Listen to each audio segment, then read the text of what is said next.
Free medical services draw people to Bible study in Ecuador. South Korean youth illuminate the Middle East through volunteerism and faith. Launch of Adventist Radio Manila 89.1 FM amplifies hope in the Philippines. Evangelistic campaign in the land of voodoo in Benin leads hundreds to baptism in Christian faith. Romanian documentary explores the identity and impact of Adventists. British Library and Seventh-day Adventist Church preserve spiritual and historical heritage in Ukraine. These and other news on ANN.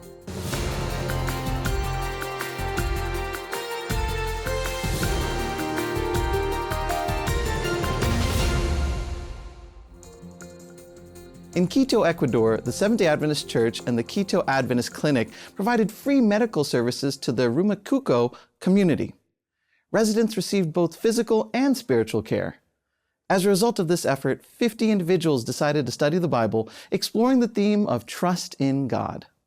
The Seventh-day Adventist Church here in Rumicuco has set out to reach the community through the method of Christ, just as Jesus reached out to people, trying to do good to them, showing them sympathy, meeting their needs, and then saying to them, "Follow me." That is why this Sunday, the Church of Rumicuco, through a medical brigade with specialties, we met the needs of the community. There were many blessed people through this medical brigade. We also have to consider that we cannot, due to time constraints and even money, go to a health center and get treated. Thanks to these campaigns, we have had the opportunity. In my particular case, I have acquired glasses, which will be very helpful for me at work and even at home. So, the attention has been meticulous and focused on the needs that each person also has. For my part, I want to thank you for remembering the neighborhood. And I appreciate the free attention you are giving us, because it is really needed here, as we have limited resources. Thank you very much. Very interesting, as it benefits us for our health, and also to reach more people with the word and message of God. Hopefully, the people who have attended also have in their hearts the desire to approach God, to know Him. Human beings alone are nothing. I think the most important thing is to have God in our hearts, and above all, to act in a good way, just as He taught us when He sent His only Son, Jesus Christ, to preach the good news. The message I can give you is to keep going and get closer to God, that God is infinite and can help us in many things. And you, keep going with this social work that you are doing and continue moving forward. Truthfully, it has been a very nice initiative, because in that way we as professionals, communities, can collaborate and can also help the community, not only in the scope of our profession itself, but the community can also get to know the Church of Rumicuco. Well, in the dentistry part, we have attended to more than 30 patients, but we have been able to attend to the patients, and they have come satisfied, and that has been the best. Well, the message I would leave to the Rumicuco community is to come to this place. Here you will not only find something special in terms of your health, not only physical, but also spiritual. Well, I think it is an initiative on the part of the church that is already known, that not only comes to bring health to people, to the community in which each church is located, but also to seek physical health and well-being, which is one of the tools through which we can also reach them by showing them the love of Christ, that we are with open doors, welcoming them with love in order to provide them with support, not only in physical health, but also in mental and, above all, in spiritual health. We are going to give them the best remedy they can have, which is to show them Christ. It has been a very important activity, and above all, it helps us to be able to put into practice our mission of serving and helping those around us. In the Church of Rumicuco, in the area, there are many people who do not know who we Adventists are. And this activity opens the doors of the church to show the affection, the love that we feel towards God, and also towards the community. We are a warm church, a church that promotes having good health, and that we are ready to also bring a little relief to people who are sick or have some need related to their health. The doctors who supported us, who are volunteer doctors, supported in general medicine care, pediatric medicine, ophthalmology, dentistry. There was also a physiotherapist who was also helping, attending to relieve pain for many people in the area.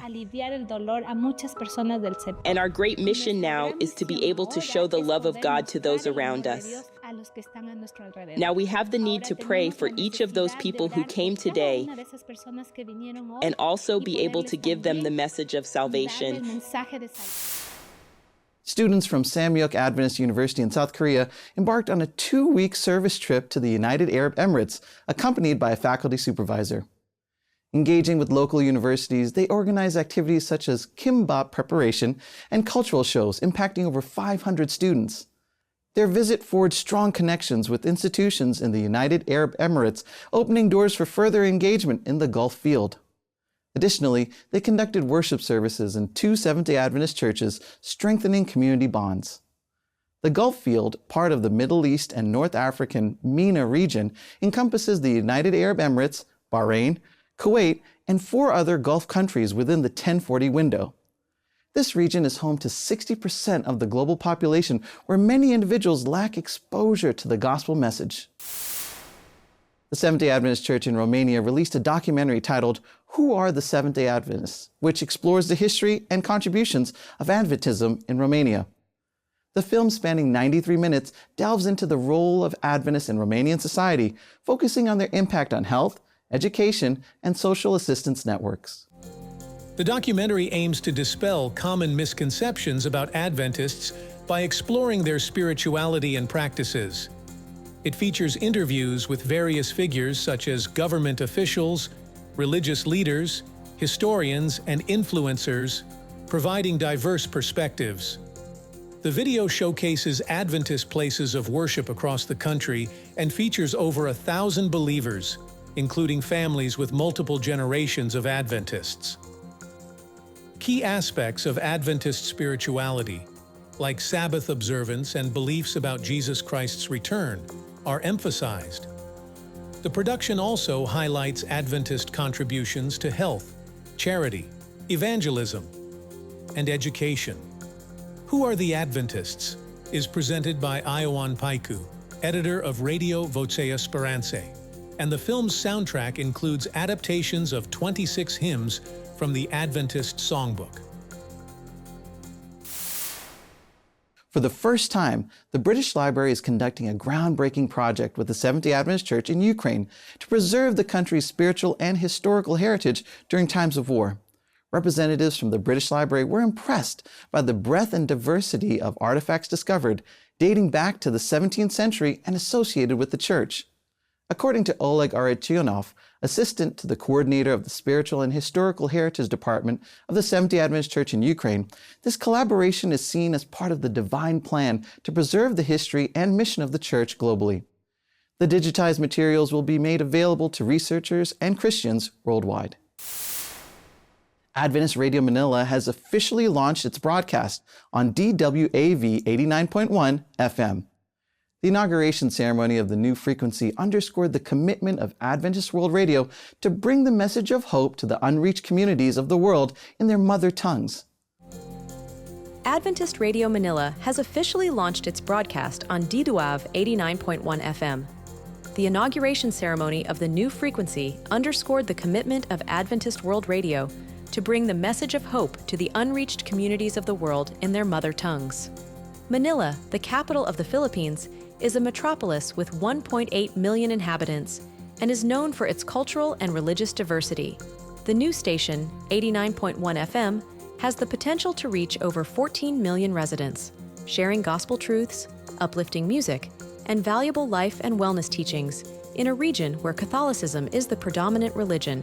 During the inauguration, 150 Adventist missionaries on motorcycles accompanied by a convoy of vehicles, traversed the streets of Pasay City to promote Adventist Radio Manila, 89.1 FM, distributing hundreds of The Great Controversy books with exclusive radio covers. The world president of Adventist Radio, Elder Dwayne McKee, emphasized that God will do something special through the radio. Recognizing the transformative power of God's Word, Pasay City Mayor Imelda Emmy Calixto Rubiano pledged to support the radio in its endeavors. Adventist Radio Manila, 89.1 FM, is committed to the mission of transmitting truth, transforming lives, aiming to inspire and educate listeners, guiding them toward a fruitful and meaningful life with Jesus.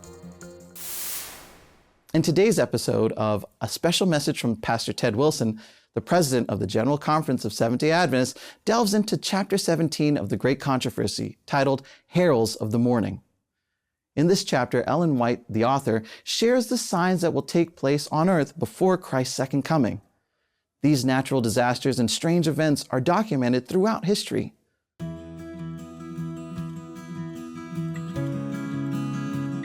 Greetings, friends.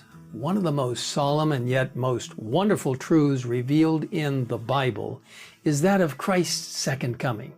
For centuries, people have longed and waited for the glorious day when Jesus will come to take us home to live with Him forever. Ever since Adam and Eve had to leave their garden home, the children of faith have waited for the coming of the promised one to break the destroyer's power and bring them back to the lost paradise.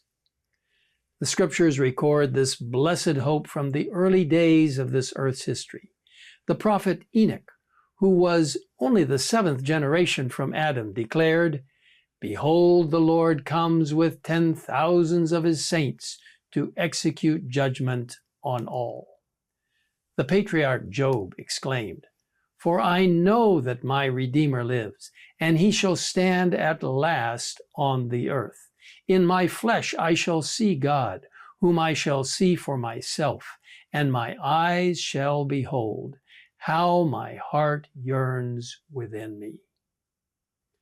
Poets and prophets throughout the Bible have proclaimed the coming of that great day, which has been the hope of God's true followers down through the ages.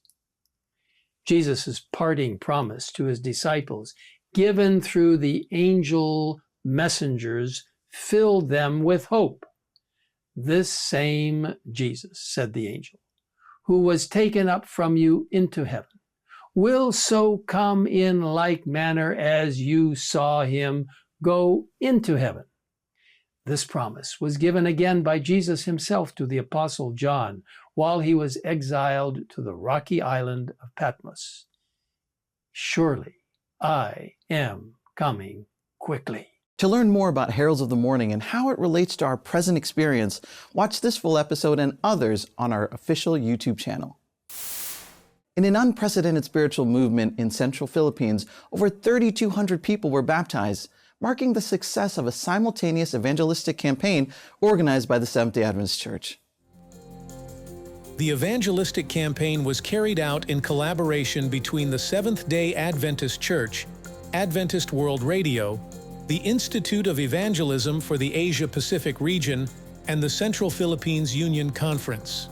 This unified effort was a response to the call for church involvement in evangelism and served as a demonstration of unity and purpose, resulting in 3,231 baptisms. Administrators, directors, and staff from various organizations joined forces, conducting health seminars and evangelistic events simultaneously, sowing hope and healing. The exponential growth within the faith community was a remarkable outcome.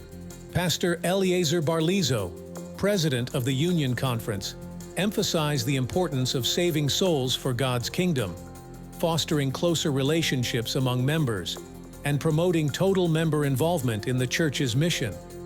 Pastor Fernando Narciso, director of the Institute, underscored the dedication and commitment to evangelism, emphasizing that this work is the most important anyone can undertake. Gratitude was expressed to all participants, with special thanks to Adventist World Radio for their unwavering support and commitment to stories of transformation, and spiritual growth. The impact of the evangelistic campaign invites reflection, encouraging us all to consider how we can contribute to sharing the message of hope and salvation. Cotonou, known as the land of voodoo and the largest city in Benin, West Africa, was the stage for a transformative evangelistic campaign. Over 200 people left the traditional religion connected to the world of spirits and were baptized in the Seventh-day Adventist Church. With the theme, Hope for a Troubled World, the evangelism campaign was led by Pastor Hensley Marouven, Undersecretary of the General Conference of Seventh-day Adventists. In a neighborhood famous as a stronghold of voodoo, Hevier Akosavie, the gospel of Christ was challenged by the African traditional religion, which involves the worship of spirits and the performance of rituals. In the end, 238 people were rescued from darkness to the light of Jesus.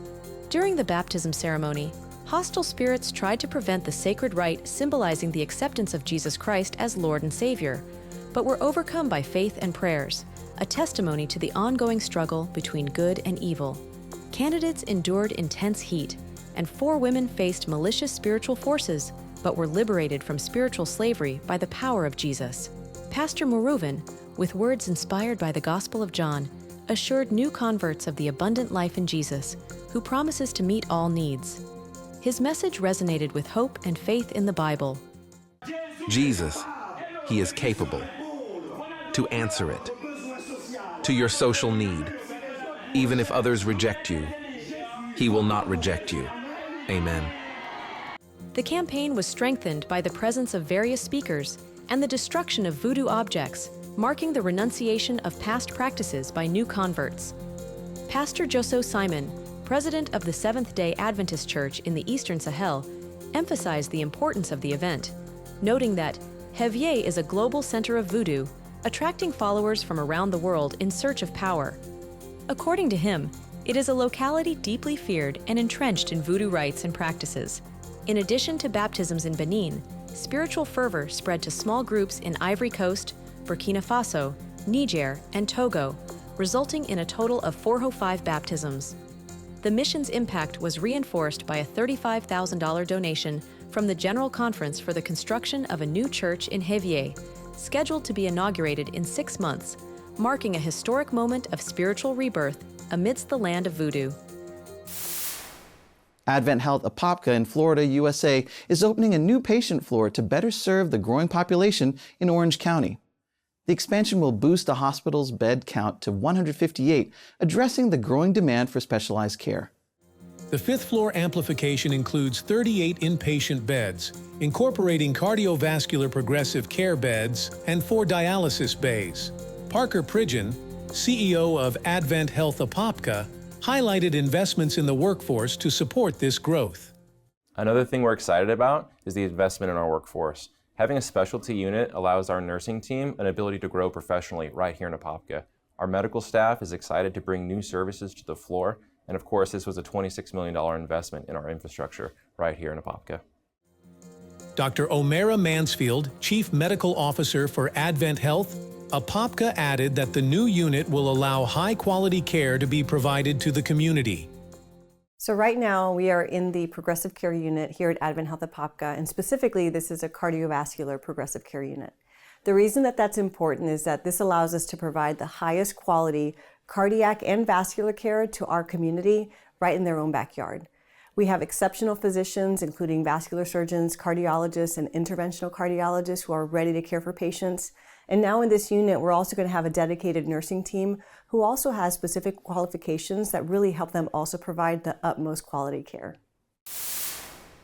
Youth-led March initiates historic evangelistic series in the U.S. Virgin Islands, resulting in over 100 baptisms and free healthcare services for hundreds. It all began with a rallying cry from Pastor Buzi Kumalo, igniting a spirited youth march through the heart of Frederiksted. The vibrant procession, led by pathfinders and adventurers, not only showcased the dynamism of the young, but also embodied a mission to engage every child in meaningful activities. This call to action resonated deeply as the island of St. Croix became a stage for a historic evangelistic series, Impact 24, Your Journey to Joy. Led by the General Conference and supported by local initiatives, the series culminated in over 100 baptisms, marking a significant spiritual milestone for the community. Amidst the celebration, Pastor Desmond James urged a renewed commitment to evangelism, emphasizing the collective effort that drove this remarkable success. Yet, the impact extended far beyond the spiritual realm. A team of Loma Linda University professionals descended upon St. Croix, offering free healthcare services to over 600 residents. From dental care to mental health support, their mission exemplified a holistic approach to healing. Dr. Gary Kerstetter and his team worked tirelessly, providing much-needed treatments and fostering a sense of care and compassion. As Pastor Paul Douglas eloquently put it, this wasn't just about mobilizing resources. It was about mobilizing ourselves for the mission to which God has called us. In the sunshine and the rain, amidst prayers and cheers, St. Croix experienced a testament to the power of unity, compassion, and unwavering faith. Discover the story of Ales, a child from Belarus born with single-ear hearing who witnessed a miracle. How many ears do you have? 2. How many ears do you need? That's a trickier question. Of course, a boy or girl can hear with only one ear. Alice was born in Belarus with hearing in only one ear. Alice was born a month early. He didn't weigh as much as other babies. When he was 3 months old, his mother took him to a doctor for tests. During those tests, the doctor found that Alice could only hear with one ear. Alice's mother was shocked. She worked with children who were deaf. She loved them just as much as she loved children who could hear, but she never imagined that her own child wouldn't be able to hear with 2 ears. She thought that the doctor must have made a mistake. Because she worked with children who couldn't hear, she also knew how to run hearing tests. So she ran a hearing test on little Alice. The test showed that Alice really couldn't hear with both ears. But Alice's mother still didn't want to believe it. She took him to a special hospital for children with hearing difficulties. The doctor ran his own test. Alice's mother watched the tests on a monitor. She saw deep inside Alice's ears. One ear looked normal, the other one didn't. She saw that nothing could be done to help. She began to cry. The doctor, however, didn't want to see her tears. "Why are you crying?" he said gruffly. "Your son can hear with one ear, and that's enough." Back home, Alice's mother cried and cried. Then she talked to God. "Why did you allow this to happen?" she asked. After a while, she turned on some music on her phone. A beautiful hymn started playing. It was called "Nearer, My God, to Thee." Alice's mother had heard the hymn many times since she was a little girl, but for the first time, she understood that God really was near her. It felt good to know that God was near, but she still didn't want to believe that Alice would never hear with one ear. She kept on talking to God. "You can do anything," she said. "If you gave life to my son with only one ear, you could heal him and give him life with 2 ears."